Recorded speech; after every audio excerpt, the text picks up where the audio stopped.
जैसे जैसे कुंभ नजदीक आ रहा है, तैयारियां भी जोर पकड़ रही हैं।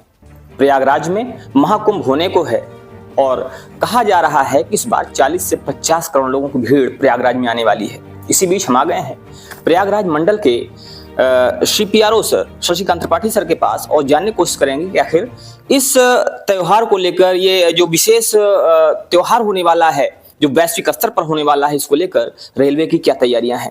सर नमस्कार। नमस्कार।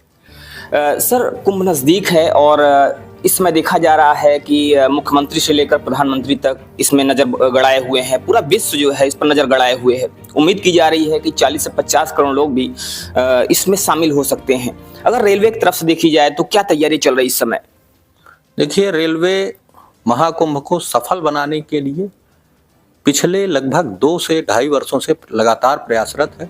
हम लोगों ने लगभग 4500 करोड़ रुपए की परियोजनाओं से कुंभ को सफल बनाने के लिए लगातार प्रयास किया है। अगर इस प्रयास की बात करें तो हम लोग इसको आधारभूत ढांचा में विकास हमने कैसे किया है, ट्रेन के परिचालन में विकास कैसे किया है, डिजिटल कुंभ बनाने के लिए क्या किया है, इस तरह से कई सारे एस्पेक्ट में देखा जा सकता है। सबसे पहले बात करें आधारभूत ढांचा की, तो हमारा प्रयागराज से वाया माधो सिंह होते हुए बनारस, ये रूट जो सिंगल लाइन होता था ये पूरी तरह से डबल लाइन हो चुका है। हमारा प्रयागराज फूलपुर जंघई होते हुए जो बनारस का रूट है वो सिंगल लाइन होता था, वो पूरी तरह से डबल लाइन हो चुका है। डबल लाइन होने का फायदा आप लोग सीधे सीधे समझ सकते हैं कि अभी हम जितनी ट्रेनें चला पा रहे थे उसकी तुलना में लगभग दुगनी ट्रेनें चला पाएंगे।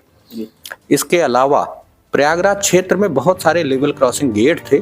लेवल क्रॉसिंग के जो गेट होते हैं ये लोगों का और मतलब बाई रोड का मूवमेंट और रेल का मूवमेंट कहीं ना कहीं आपस में क्रॉस करता है, तो एक ना एक को रोकता है।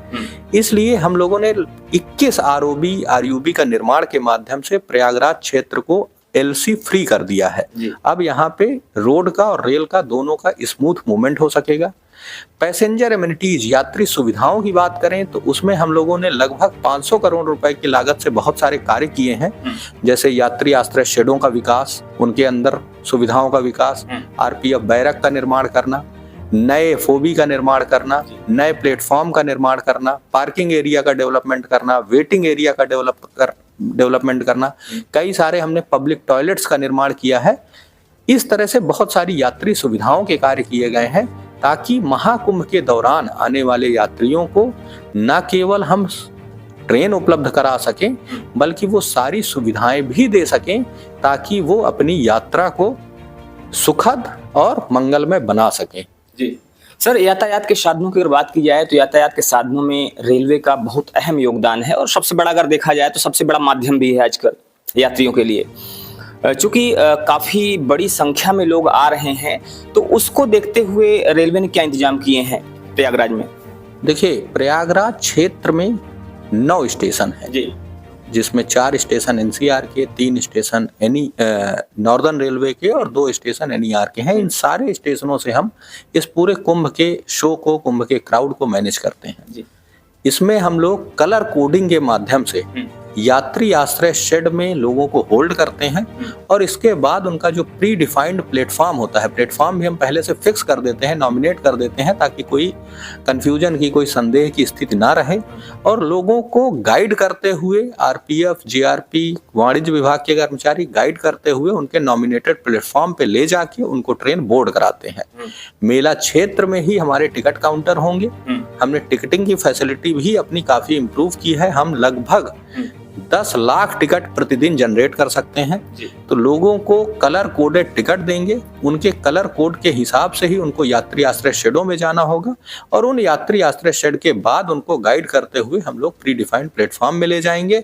हम लगभग 13,000 ट्रेनों का संचालन करने जा रहे हैं ताकि हम अधिक से अधिक लोगों को प्रयागराज मेला क्षेत्र के, संगम के, इस एरिया के दर्शन करा सकें।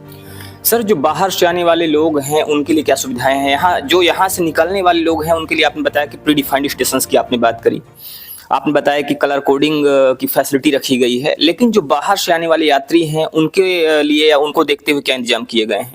देखिए, जो बाहर से आए हुए यात्री होंगे उनको हम पूरी तरह से ये अवेयरनेस देंगे कि वो सही अपने गंतव्य तक उतर सकें, पहुंच सकें। हमारा एक कुंभ रेल सेवा ऐप 2025 है जो हमने लॉन्च किया है। इस ऐप को मैं जरूर आग्रह करूंगा आपके चैनल के माध्यम से कि जो भी लोग आ रहे हैं उस ऐप को जरूर डाउनलोड कर लें। उसमें मेला क्षेत्र में कौन कौन से स्थान हैं जाने के लिए, घूमने के लिए, यहाँ के प्रयागराज के कौन कौन से पर्यटक स्थल हैं, प्रयागराज के आसपास के कौन कौन से पर्यटक स्थल हैं, जैसे चित्रकूट हो, अयोध्या हो, बनारस हो, मिर्जापुर, विंध्याचल देवी हो, इन जगहों पे लोग जा सकते हैं। हमारे प्रेमाइसेस में कौन कौन सी पैसेंजर एमिनिटीज उपलब्ध है, व्हील चेयर आपको कहाँ से मिल सकती है, मेडिकल की फैसिलिटी कहाँ से मिल सकती है, वेटिंग रूम हमारा कहाँ पे है, ड्रिंकिंग वाटर की फैसिलिटी कहाँ पे है, कैटरिंग की फैसिलिटी कहाँ पे है, स्लीपिंग पॉट्स है हमारे, रेल कोच रेस्टोरेंट है, ये सारी फैसिलिटीज के बारे में उस ऐप में जानकारी है। और ये जो सारी फैसिलिटीज उपलब्ध है हमारी, ये सभी यात्रियों के लिए है। इनको हमारे आने वाले यात्री हों या जाने वाले यात्री हों, वो सभी लोग अवेल कर सकते हैं और इन सुविधाओं का लाभ ले सकते हैं। सर, अभी आपने मेडिकल फैसिलिटी की बात किया, चूंकि ये एक बड़ा ऑकेजन है, अगर देखा जाए तो 50 करोड़ के क्राउड को मैनेज करना बहुत आसान नहीं होता है। तो कई बार ऐसा होता है कि थोड़ी सी चूक एक बड़ी घटना कारण बन जाती है। क्या सुविधाएं या क्या चीजें करी गई हैं यात्रियों की सुविधा को देखते हुए, या अगर मान लीजिए कोई ऐसी कैजुअलिटी होती है तो उसके लिए क्या सुविधाएं हैं? देखिए, ठंड बहुत अधिक हो रही है, भीड़ की स्थिति होती है, कई सारे लोग ओल्ड एज होते हैं, कई छोटे बच्चे होते हैं, तो बिल्कुल जो आपने कहा सही है कि इसकी बहुत संभावना है कि कुछ लोगों का स्वास्थ्य संबंधी उनको समस्या उत्पन्न हो जाए। हमारे प्रत्येक प्लेटफॉर्म पे डॉक्टर, पैरामेडिकल स्टाफ प्राथमिक उपचार की पेटी के साथ उपलब्ध रहेंगे, ताकि अगर कोई भी प्राथमिक उपचार की आवश्यकता है तो उनको उनकी जगह पे ही वो प्राथमिक उपचार उपलब्ध कराया जा सके। पर कई बार स्थिति ऐसी होती है कि लोगों का स्वास्थ्य अधिक बिगड़ जाता है, तबीयत ज्यादा खराब हो जाती है। ऐसे लोगों के लिए हम लोगों ने प्रयागराज जंक्शन, प्रयाग जंक्शन, नैनी, छौकी, सूबेदारगंज, इनमें ऑब्जर्वेशन रूम स्टेब्लिश किया हुआ है। ये ऑब्जर्वेशन रूम एक तरह का मिनी आईसीयू होगा। यहाँ पे द्वितीयक स्तर की सुविधा देने के लिए सारे इक्विपमेंट्स, हमारे वेल ट्रेन्ड डॉक्टर सारे उपलब्ध रहेंगे राउंड द क्लॉक। और अगर आवश्यकता पड़ती है, इसके बाद भी स्थिति गंभीर होती है, तो उनको नियरेस्ट बड़े हॉस्पिटल में किसी शिफ्ट करने के लिए हम लोग अपनी प्रेमाइसेस में एम्बुलेंस भी तैनात कर रहे हैं।